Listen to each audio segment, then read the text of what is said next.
Well, YouTube, a lot of stuff has happened. Children's Services came and just took my daughter.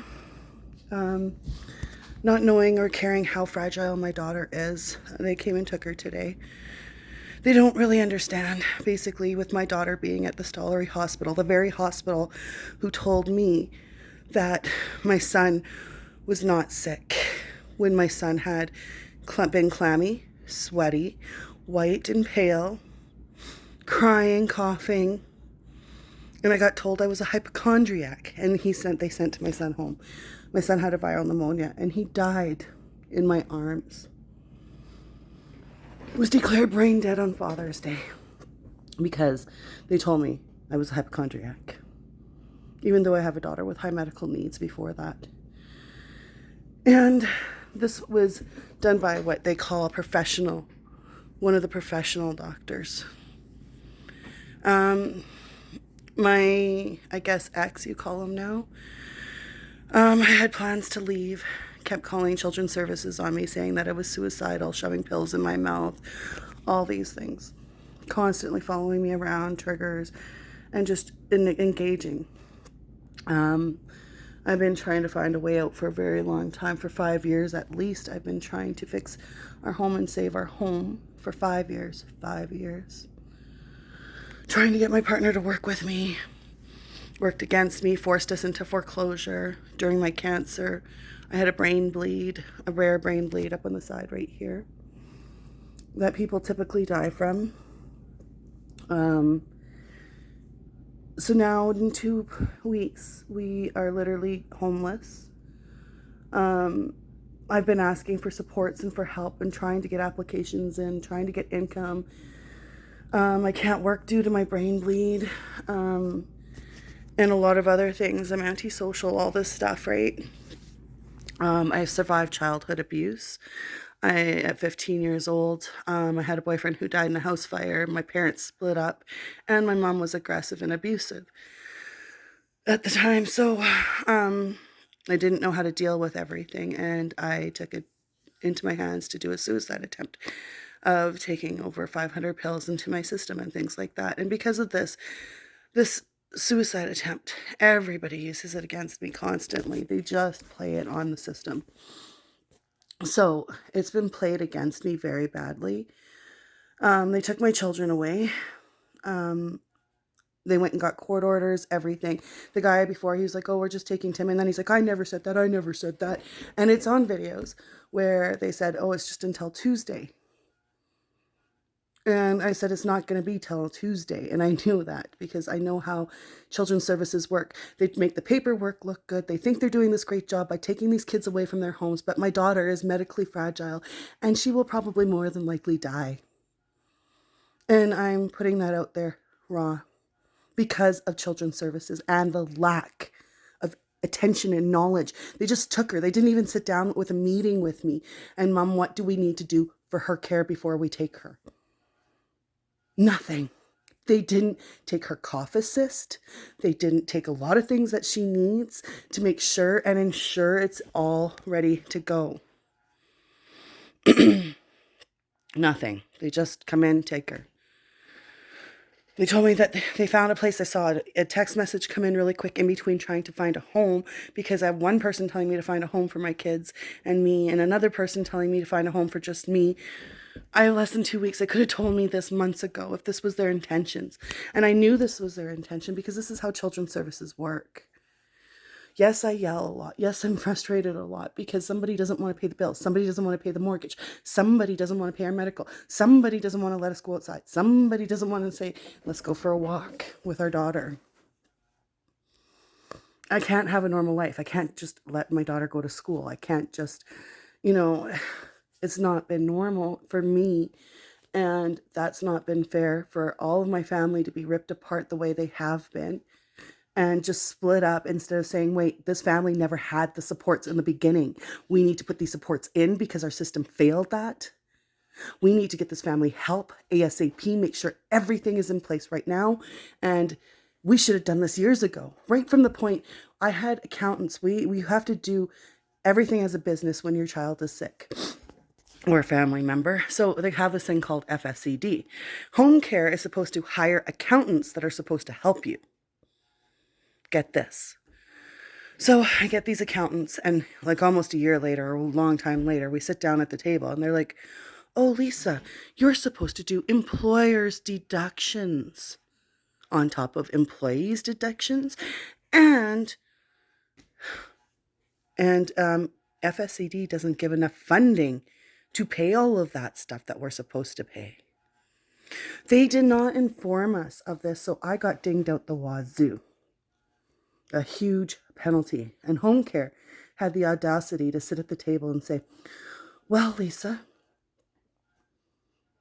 that's going to be your responsibility now. But your accountant failed to take the deductions off, or failed to inform us that there was employees' deductions. How was I supposed to know? And FSCD does not pay that enough to give an equivalent pay, the employer's deductions and deductions. You're basically paying your employees under what the minimum wage is. Anyways, so I didn't get told that, and I got dinged. They said, it's your problem. My problem, your accountant didn't do the deductions and didn't inform us about those deductions.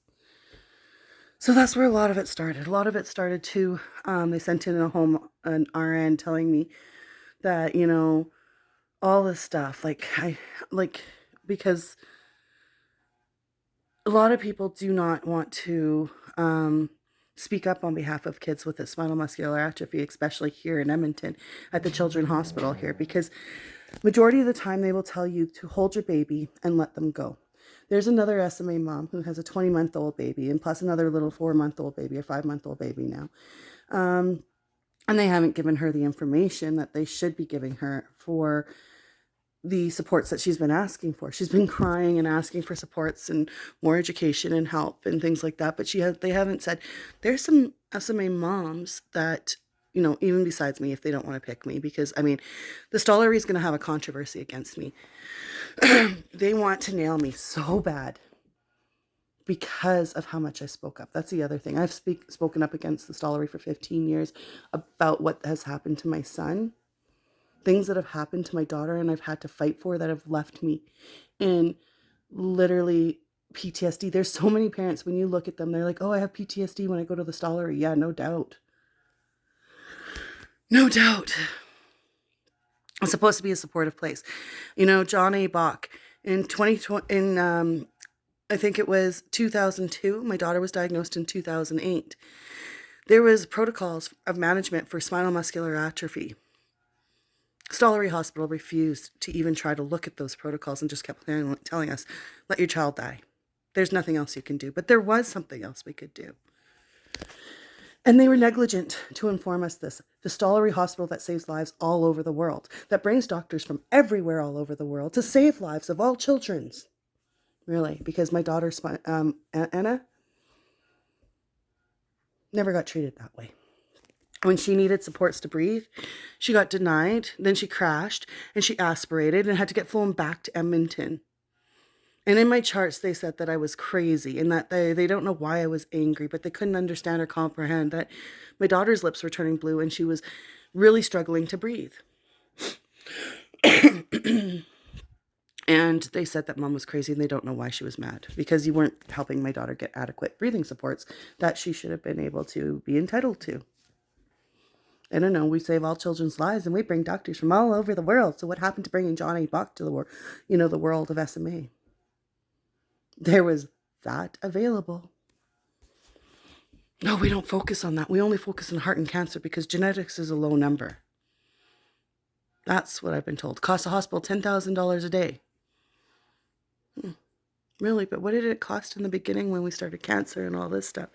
Things that never really truly existed until wars began, and let's start tinkering with the, radiations and all this stuff. And, a lot of people, when you look back in history, started losing limbs and everything because of the wars.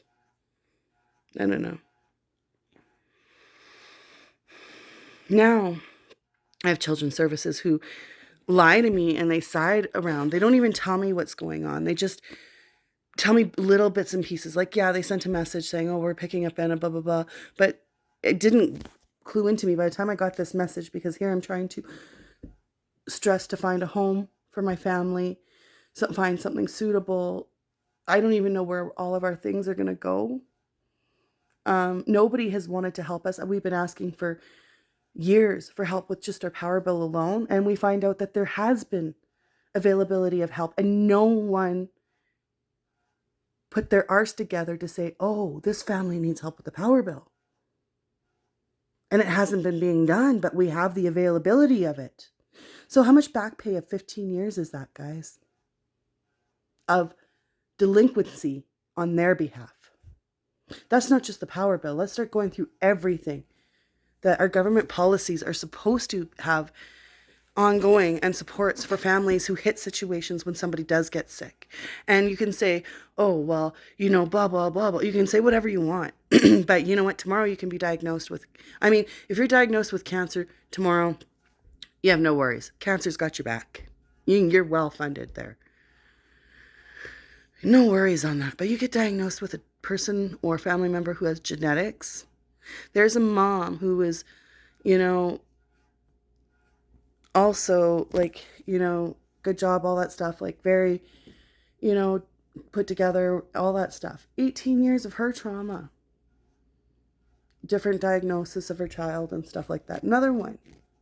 Discrimination, not being heard, not being listened to. I sat and listened to her, and she was telling me, she kept taking her daughter to the doctor and kept saying something else is wrong. I think she's sick. Something's going on with her, let's look at something else. And I guess when they did the autopsy, her stomach, just ruptured. She was so compact because the doctor wouldn't listen. Again, same doctor as the one that told me that I was a hypochondriac when my son passed away. Exact same doctor. Funny. Now 2 kids, 2 stories, 2 moms that have passed away from the same doctor. That is this great highlight in this hospital. Now there's 2 stories. Same thing. She went through the same thing. Discrimination, being deemed. The other mom too. Being demonized and you have no knowledge. Now they've taken my daughter to the very place that basically told me my son wasn't sick, and my son died of a viral pneumonia in my arms. When I got the autopsy report. My own care. When I went in for issues with my gallbladder, same hospital, I kept telling him I was having pains in my sternum. Something's going on in my sternum. And so this doctor finally comes back and he says, are you sure you're not making all this up? And I said, you know what, by the time my fiance comes back, because then I was upstairs in respite at the Stollery at the time, I said, you better not be here. So a different doctor came back and gives me my diagnosis. Gives me my diagnosis. He says, well, you have tons of gallstones, and which is normal from pregnancies. It does happen after you've had, especially 4 babies. So I had tons of gallstones and I have to go for surgery. So I do have a diagnosis. No, I wasn't making this up. My brain bleed, Grey Nuns Hospital.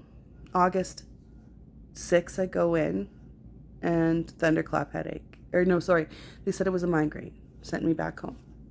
August 10th, I go in with screaming and pain. It was a tremendous amount of pain of 2020.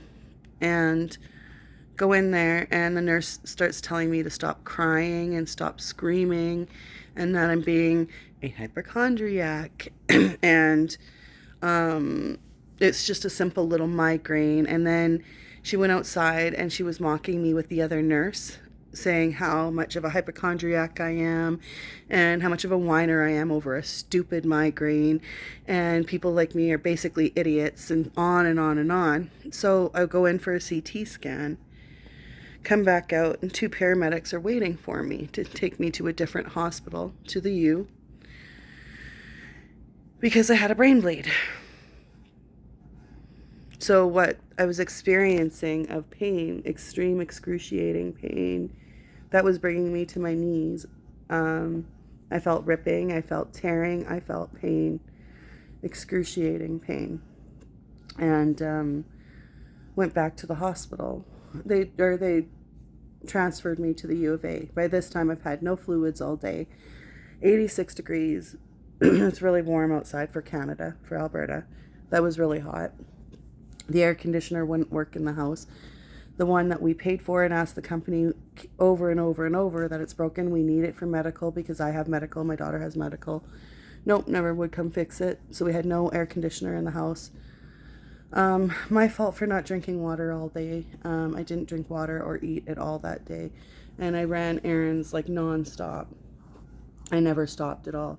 And so the hospital, neither one of the hospitals were smart enough to put me on an IV. I don't know, maybe they did, maybe they were worried that the fluid would, dislodge another blood clot or whatever. Who knows? Maybe they needed me to be dry. I don't know. So I was dehydrated. I think I had a heat stroke is what I think I did have, in my opinion. I believe that there was, I was sitting in the sun a couple days before that, and I had a bad sunburn on my leg, and it was a really bad sunburn on my leg, actually. And then I didn't feel so good after that, those couple days after sitting in the sun for so long. I was feeling kind of, Anyway, moving past that, for the foreclosure of this house, the day we moved in, my mom was like, oh, this place is negative, and there was never a positivity in this place. The dishwasher literally started leaking all over the kitchen floor. From there, I went and I searched downstairs, and we found that the pipe in the corner of our house was all cracked up and leaking, and they had to rip our whole basement apart. And insurance was like, oh, we're not covering that because you didn't have the house inspected. We had it searched. My brother-in-law's like, oh, I do that stuff for a living. So trusted my brother-in-law. He come through, and they missed the pipe. So first night we move in, and then the pipe is cracked in the basement underneath the cement in the wall. So that was our first night. We didn't have the funds because we just put everything into the house to move, and including my dad's inheritance was only like $2,000 or something, but still. And the urgency to find something suitable for our family was there, but it was also hard because I had just been planning a funeral and then having to move, and you know what I mean? It was so much chaos and so much to absorb for our family then.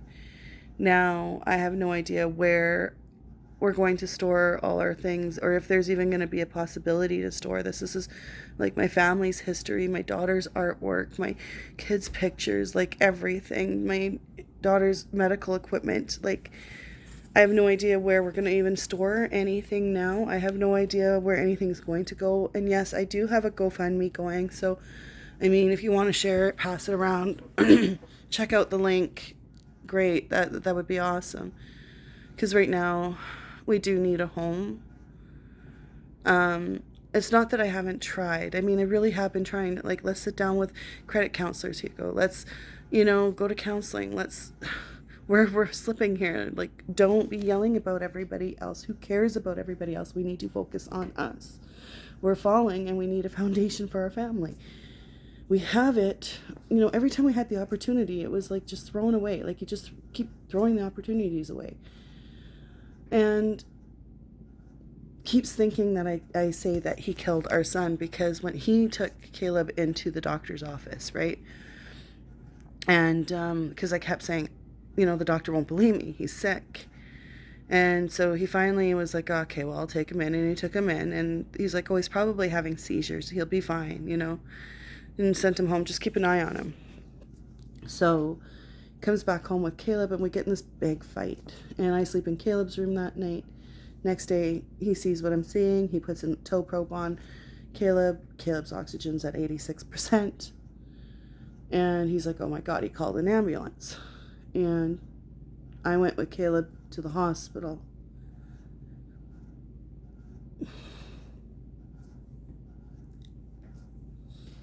And I was standing there, and this doctor tells me, I don't think your son is that sick.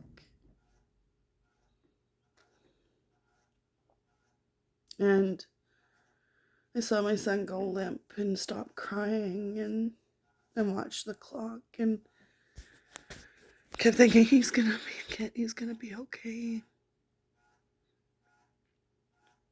And he wasn't. Over 20 minutes went by while they were working on him, and then eventually they ran him past me and took him to PICU. And he was there for 4 days on an ECMO machine, which is like a life dialysis. It runs everything for you, your heart, all your organs and everything. They lower the temperature of your body. And there's usually, I think, about a 10% chance, or like there's a chance that there's risks of blood clots and things like that. And unfortunately, on Father's Day, Caleb was declared brain dead. At 6 in the morning, I got a phone call saying that his pupils were dilated. And I was sleeping beside Anna on respite upstairs, and he was gone. There's so many things, like, that people don't understand. Why I have no trust in the Stollery, why I don't have faith in the Stollery, why I'm angry with the Stollery, why I'm scared what they're going to do with my daughter or her care. Because I had this RT and a cough assist. I can show you what it is, because they forgot to take her cough assist. I mean, they have them at the Stollery probably, but anyways, that machine there is a cough assist. And this was donated by Muscular Dystrophy in Edmonton. Fraser Hall Muscular Dystrophy supported this for Anna on their behalf. That is another story too, because Muscular Dystrophy sent it to the hospital. Cough Assist helps kids like Anna be able to give them the assistance to cough. So it blows into lung and gives it the expansion, and then inhale and exhale so that you can get the cough going, right? So imagine a glove. What it'll do, it'll blow air, the glove will blow up a little bit, and then it will deflate. So you put it on certain settings that they can tolerate, and then you help cough up their secretions that they can't cough because of lack of muscles and things like that. And I ended up learning to cough her by hand because the hospital started withholding this machine. After 2 years, we disputed it. Finally, Muscular Dystrophy, I contacted them and said, look, we've had the cough assist at the hospital in storage, but they haven't even brought it up to Anna. So Muscular Dystrophy wrote a letter on our behalf 2.5 years later, stating that they are withholding personal property that had been donated specifically to Anna for medical needs, and that they are withholding her medical device of what children with SMA need. Well, the day that the letter arrived, we got the cough assist back, and we were able to start utilizing it the right way. But beforehand, anyways, there was an RT. She walks into the room, and she never used the cough assist with Anna before. And I said, and I could see she wasn't, she couldn't even, she was not even understanding how to work any of this stuff, not even trained with Anna to do this yet. And I said, you haven't even been trained with my daughter.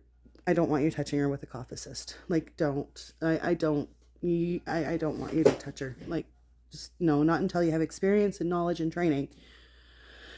So anyways, I had this phone call. I answered this phone call, go out in the hallway, come back, and my daughter's laying there going, and that's the exact sounds I was listening to.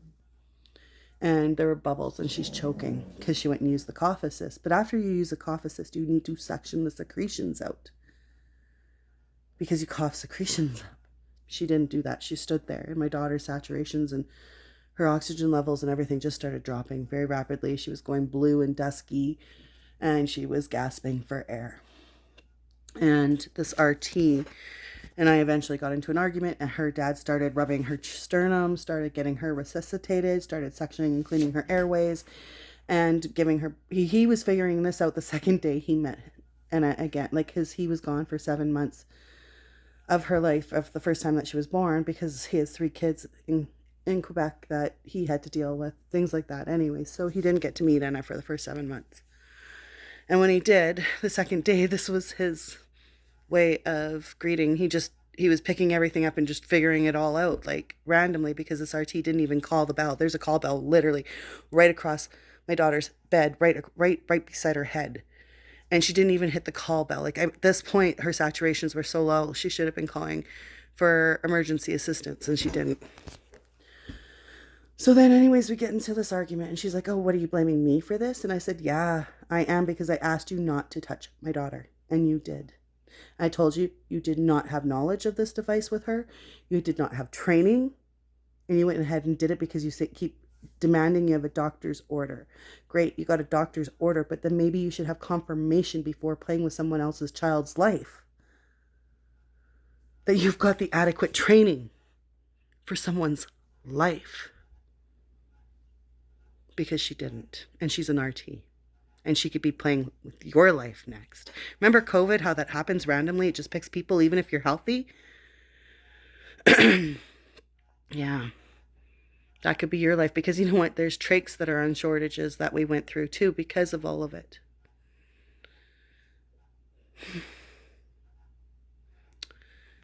But this hospital's been more focused on deeming me crazy and playing with my mental health. That was the first thing that they attacked, was my file, before I even walked through the door, when they found out a child with possibility of SMA was coming through the doors. And since then, that's what they targeted. That's all they have ever targeted, has been my mental health. They have never tried to focus on the true needs that Anna did need. They didn't even take her eye gaze, which is a communication device. Like, it goes to show how much these people, and I kept saying, her eye gaze, guys, her eye gaze. So these people can come in and get a court order, and they say, oh, well, we're doing the best interest for the children. Okay, so we're going to take these children, we're going to divide them. We're going to split them up when they had each other for so long. We're going to take them away from all that they've ever known, their parents, instead of putting placements for the parents first. Make sure that we've got supports, because the parents obviously did not get supports from the system in the beginning. My CPP denied depression. Social workers, me working on it for like 2.5 years. And my CPP gets denied out of ignorance from our government. Do you know how much back pay the government owes me on CPP? And the amount of emotional damage it caused me? And financial stress it's caused my family to this point right now? And it was around the time I lost my son. Then I have Valley View Reserve for ingenuous people. Sign rent. And I sign these papers and agree, yes, these people are going to be renting my home. Well, they rented my home. They got government money and never paid me my rent. And I lost my home around the same time my son passed away. That I was dealing with that. My daughter on life support. And this ingenuous woman had no incentive or care for my home. So she trashed my home very badly. Did not pay the rent. So I lost my home. Because when you moved here to the city, it's $1,400. And I'm going to explain something too. Because, you know, there's always this battle. We have never seen his 3 kids. Never.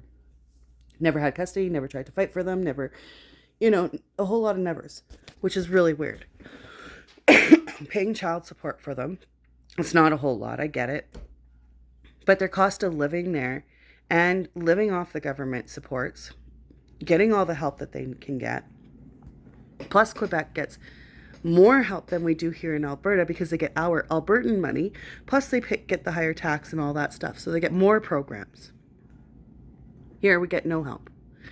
What they do is, if you take a walk around the Coliseum, not even now, there's a bunch of homeless people with mental challenges that have not been attended to because our systems lack the assistance and the ability to do so, because they do not utilize our programs the right way to help people. They make you suffer. And that's what our system does. They know I suffer from depression, but they're going to take my children away. They're going to make sure that me, you know what? There was a police officer who came into my home and said people like me are cheaper in the ditch than to help. That's the way our children's services thinks. That's the way our police system obviously is how they think, because that's what he said, came right out of his mouth. Cheaper in the ditch. I'm someone's mother, someone's sister, someone's daughter. But we're cheaper in the ditch to pick up than to help. But the government put the VLTs out there that caused my mom's gambling addictions, that caused me childhood abuse. Those VLT machines are government owned. The alcohol my dad was drinking that caused him to be an alcoholic, the cigarettes, government owned. Make a great profit off of it, don't you? What? Child's expense? So the government makes these programs and makes it look like it's good. But really, they've taken over our medical systems into a business and money market, play with people's lives, put alcohol and cannabis stores and convenience stores, which is convenient, alcohol, cigarettes, booze, and pizza, all in locations almost on every block now. VLT machines, everything. Makes it impossible for people like my mom with VLT addictions, online VLTs everywhere. Oh, if you need help, please call this number. You think they're going to call? Really? Our government really made a mess of our systems, in my own opinion. And it started from the wars, utilizing women to satisfy men in the wars, as, you know, ruining families, dividing, division, everything. It started a lot of that, depression. Massive depression from that alone. The grief alone. From the amount of loss, tremendous loss, their homes, their lives, separating from family, some tortured, some in camps. And we're starting wars again. I yell a lot. I'm upset a lot. I get angry a lot at this Stollery. But there's never been anything justified in their actions for what they have done to my child or children. Starting from the negligence of my son. He should have been admitted in the hospital if he was even having seizures at this point, because he was medical fragile and complex. So at this point, if the doctor was suspecting that, and if he was medical complex, then maybe he should have been in hospital for observation. People are always telling me, oh, it's because your son was so complex. Caleb had Williams syndrome and hydrocephalus, a combination that was never medically recorded in history before. And to why it happened, I don't know. My honest opinion, I think it was, there's a thing called CVS testing, where they go and pinch a part of the placenta and they do testing for spinal muscular atrophy and genetic testing. But we didn't get the Williams syndrome. So you're missing, it's a chromosome 7 or something like that. So it's in the Down syndrome family. Plus I was around the time of high-risk pregnancies and stuff. So in my honest opinion, I felt like the pregnancy was going good up until we did that CVS. And they're like, I started experiencing some pain and more bleeding than they said that I would. And I kept telling Hugo, I think there's something wrong. And he's like, we'll just see, we'll wait. And eventually he had Williams syndrome, hydrocephalus.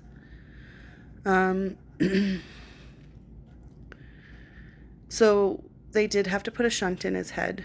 The shunt was running from here and going all the way down a line, going down into his stomach, and it was draining into his stomach.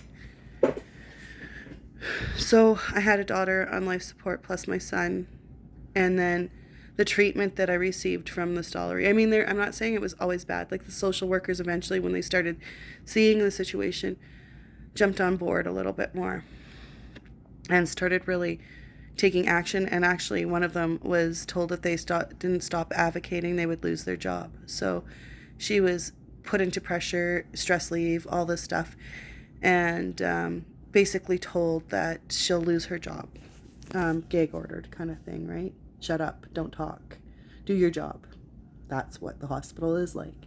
And it's not just here in the Stollery. It's like every hospital. The hospital I worked at was like that too. Shut up, do your job. Some, they'll listen to certain things, and then after that, they shut you down. Gag orders. But who cares? Throw on your scrubs, get your paycheck, because that's what you got to do. You got to look good in a scrub, and you got to get a good paycheck, and that's what it's about. It's not about the people's lives. I mean, who cares? Until your parents come through, or it's your sister or your brother or family member or friend, then it matters. The amount of advocating, just even to advocate for my daughter's oxygen, being denied her oxygen, and her nurses telling us that she didn't need her oxygen. So Hugo modified the toe probe in hospital, and the two nurses started screaming and crying, Hugo, do something, Hugo, do something. But they're her nurses. You think they would start running into action and do something, because they're the ones that should be reacting, right? Oh, remember, guys, you said she doesn't need oxygen. We need to qualify for oxygen, which is another couple more minutes. ADL, you have a standard. You got to qualify under a certain percentage that could put a child's life at risk if they're fragile or anything like that. But no, you have to play with their lives and prove to AADL that they need the oxygen. So I went on Global News. Look up Enna Lohin, Lohin. Google search her name. You'll see I had to advocate for her school and education rights as well. And you'll see that I've been on Global News for her to fight for her oxygen rights. The story doesn't end, and now these people have my child and are making it worse than what it is because of me coming out with my stories. Because I'm not holding back, and I'm going public with them now.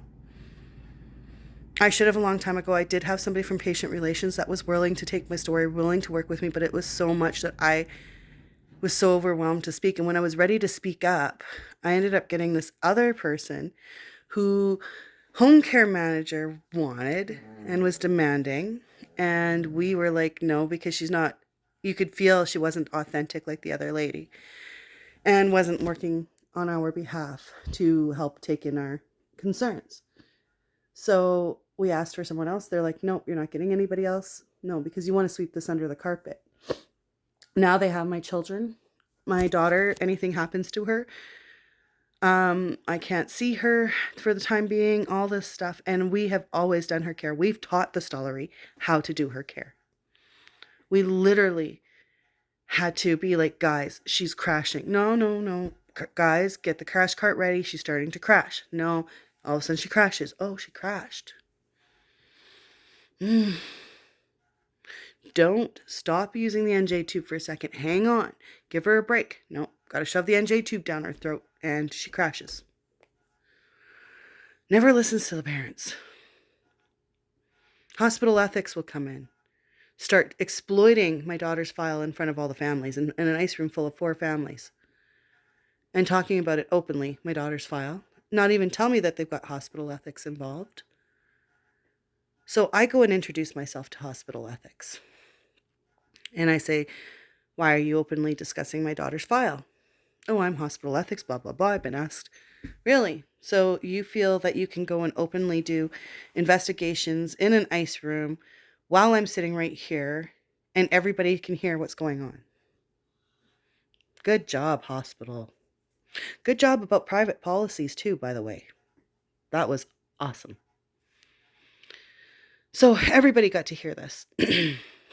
And I introduced myself to hospital ethics and disputed hospital ethics. This shouldn't be what it is for someone's life, especially when their mind is completely there and they have the want and, the rights as a human to live. When they're a child, they don't have that ability because they can't say yes or no for themselves. So we do have to speak up. But when there is something more for a child, then we should be aiming towards that and trying to make that successful for people and say, look, let's work on these things so that the numbers aren't low, so that the numbers do succeed, and so that the numbers can be with heart and cancer. The amount of discrimination I myself have had as a medical mom, not just once but twice, being discriminated during a brain bleed, at the Grey Nuns Hospital. And I've sat there when I've come in for my migraines and things like that. And there's this little room where a bunch of people sit, and then literally they go around handing out pain pills like candy. It's the only hospital I've seen actually do that. They literally walk around all the patients handing out pain pills to everybody. And I'm like told Hugo, I'm like, look, watch this. This is like the candy store here. And he started watching, and no shit. Everybody was like, wow. We wonder why opioids are on the rise, hey? Because our hospitals, Kleenex boxes. The barcodes at the hospitals. Try Kleenex box under your IV pump. Yeah. How protected are you in your hospital? Because Kleenex boxes can unlock a lot of IV pumps, by the way. Just the barcode. I'm not sure if they fixed it yet, but me and Hugo have been saying it since then. Has pretty much been in hospital that this is a bit of an issue if somebody starts messing around with their IV pump and unlocking it. So, yeah, another issue that I don't think has been resolved, but I don't know, maybe it has been resolved by now. There is a lot of things that I myself have gone through as a medical mom. My daughter has gone through and shouldn't have gone through. Things we've had to fight for, and we shouldn't have had to fight for them. We are in 2023, where we are an advanced society, and we are withholding advancements, resources. There's enough resources for people, but we don't make use of that. Let's drag somebody to the point they do give up. That's what our services aim to do. I have a meeting at 2 o'clock, 2:30, I guess. Do you think I'm going to get the supports they say I'm going to get? No, I'm going to go there. They're going to interrogate me. Do you think they're going to actually try to make sure and ensure that us as parents have the supports that we were supposed to have years ago in order to avoid this situation? Scotiabank. Hugo was on a mental health medication called Cymbalta, also for pain. Scotiabank denied him mortgage insurance because they said he had to be off of the Cymbalta for 5 years. And we had already been moved into this house. I remember him getting the phone call and just stressing, going, oh my God, are you kidding me? So he went off the medication, the mental health anti-anxiety. And our family started going really downhill. I got cancer, brain bleed, and this man has to be off what we are all as a society fighting as a serious issue, mental health. And here, Scotiabank discriminated his mental health and told him he had to be off his medication for 5 years in order to qualify for mortgage insurance. Not only that, Fort Mac fire, Hugo was evacuated. He was working there. Scotiabank was supposed to put 4 months of our term for our truck and our house at the end of the term. Somebody didn't hit enter, put our house into foreclosure, took our truck. I had cancer during the time, so my throat was wide open. I couldn't even talk. And it was my daughter's birthday, just the day after or day before. Happy birthday. It was February 9th. Scotiabank came and did that. There was another thing, too, that Scotiabank had done. Oh, they sent this old man in a red car taking pictures in front of our home. And my daughter was playing with her friends. So all the neighborhood started freaking out. People started freaking out because this old pervert is sitting here taking pictures. We call Chanel Gnomes from Scotiabank. She confirmed everything. Confirmed everything from, even the bank themselves. We didn't hit enter to put the term of the 4 months. So we just went into a bigger depression because Scotiabank did not uphold the trust that we should have had in a bank to them. They diminished our trust, actually, discriminated, and were not resourceful whatsoever. Yes, we They're like, oh, you guys lived without, paying a mortgage for 2 years. Yeah, but we were supposed to have mortgage insurance when we bought this house, not when we bought this house, walked into it, already moved our stuff in, and then you call us and tell us that you're not going to qualify us because he's on some Volta mental health medication after everything we had been through. And now look at us today, thanks Scotiabank. So you see, every little time and aspect of things should be able to work, but they don't because of the lack and duty of somebody else. And guess what? My family suffers. All these things between Hugo, Scotiabank, even my mom, and all the things I've had to deal with. And they just come in and just take my daughter just like that. Both my daughters. And not even talk to the day nurses that are here. They absolutely avoid it. But they'll talk to my sister who hasn't been here for 3 years. Talk to my son who hasn't been here for 3 years. But not talk to the nurse who's been here daily after day. Seeing everything that goes on. Let's not do that though. That would make sense. The nurse even called, some of them even called them. They won't return their phone calls. Why listen to a fact? Let's avoid that. The real things that are going on. Let's just hurt this mom, destroy these kids. My daughter, I can't even imagine what her just going through her mind mentally. Yes, it's nice for her to have a break, but to rip her away from her parents like that after that's all they've ever had. And the quality of care to be able to give a high medical needs child for 15 years and then just rip it away from them like that. More than likely, my daughter will pass away at the Stollery Hospital because of the negligence of how they care. And how they've always cared. My daughter makes it. I'll give them a kudos. I had this, my ex, or what I guess you call him now, go and tell everybody I'm shoving pills in my mouth. I did once because he literally has pushed me to that point feeling I have to disappear. Like I don't belong here. That I am hated. Nobody does care. That I am the problem of everything in this world. And that's how he's made me feel.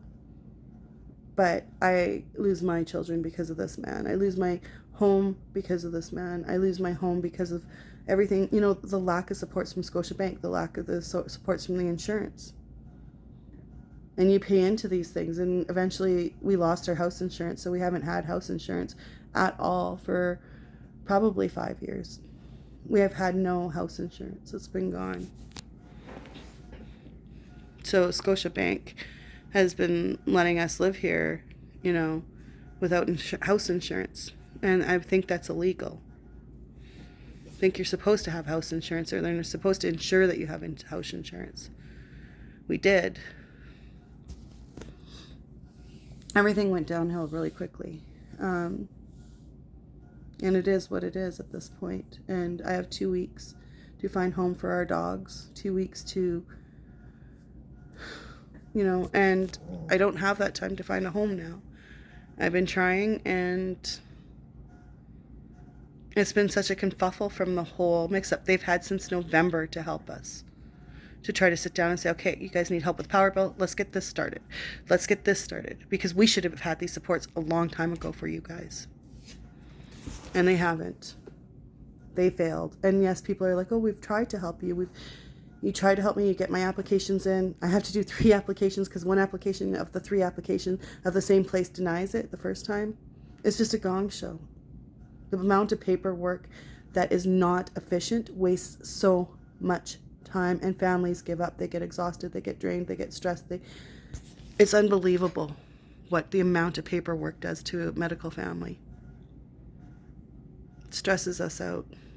When we should be having the quality of time that we have been told you're supposed to have this help so you can have the quality of time with your children, do something for yourself. You don't get that because you're running your ass off meetings, emails. Lisa, did you call there? Did you call this? Well, where's all the help that we're supposed to have to do all this stuff so that we're supposed to be able to enjoy our free time? So we can have rest, so we can recuperate. But I didn't have a team of people, including my family. Everybody fell apart. So anyways, out of that, I've lost everything. And have to figure it out, and then I have to try to trust these people. Are they seriously going to help us like they say they're going to help us, or am I going to go into the office for another interrogation? Because they gave Hugo 2 hours to listen to, and they interrogated me. I didn't get 2 hours to talk and tell my story. No, I got interrogated. And then I got told at the end, oh, well, you have like 30 days to find a home, Lisa. Yeah, but that's because somebody should be being accountable for this.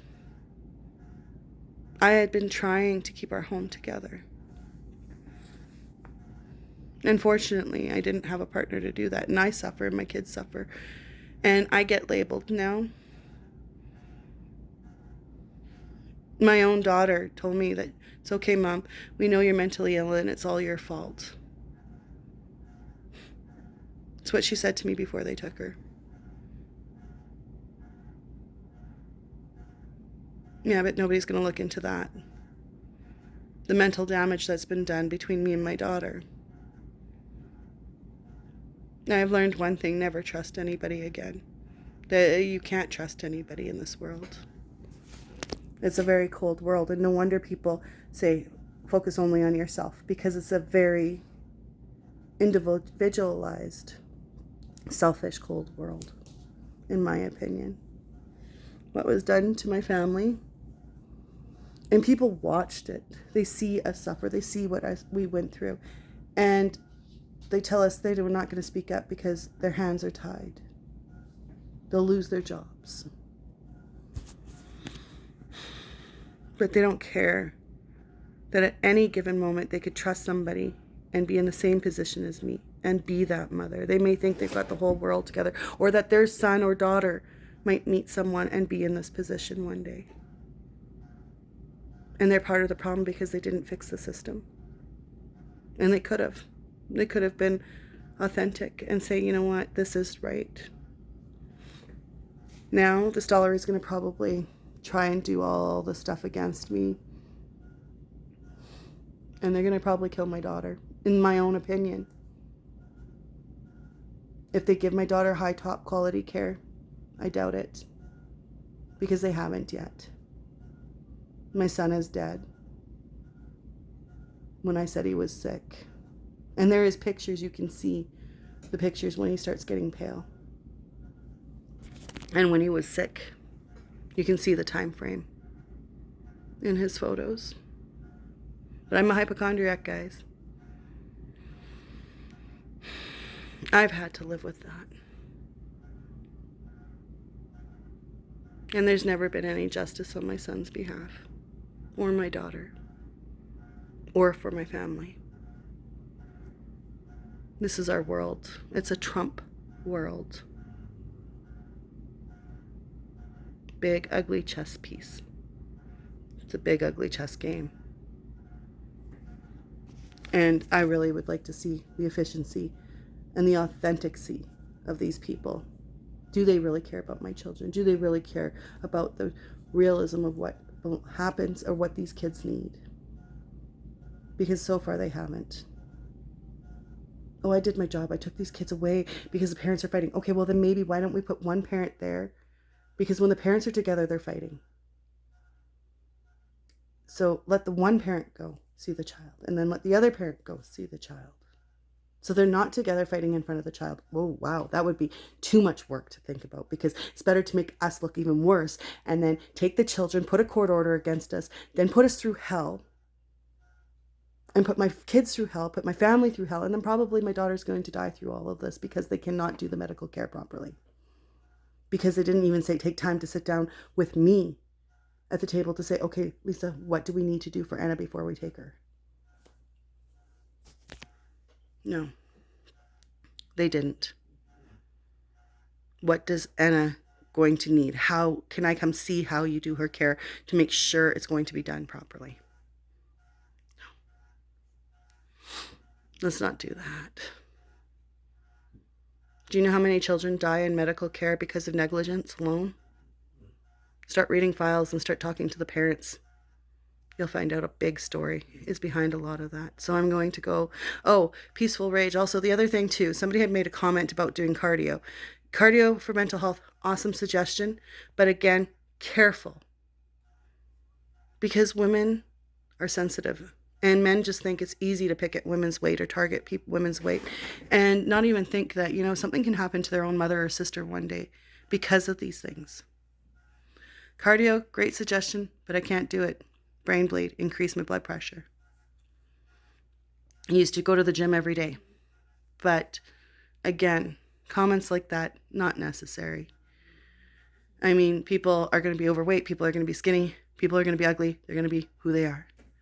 But for you to depict them by that, dude, get a life.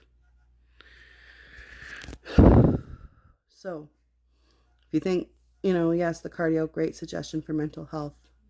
It's a great, I used to love going to the gym. Even when I went to the gym though, I don't lose weight. It just doesn't shed off me. Anyways, I'm going to end it there, guys. One step at a time. And I am not stepping down from the system, and I am going to document everything publicly, regardless whether they put a court order against me, because I'm sure that's going to be their next plan, is to try to put a gag order against me to shut me up.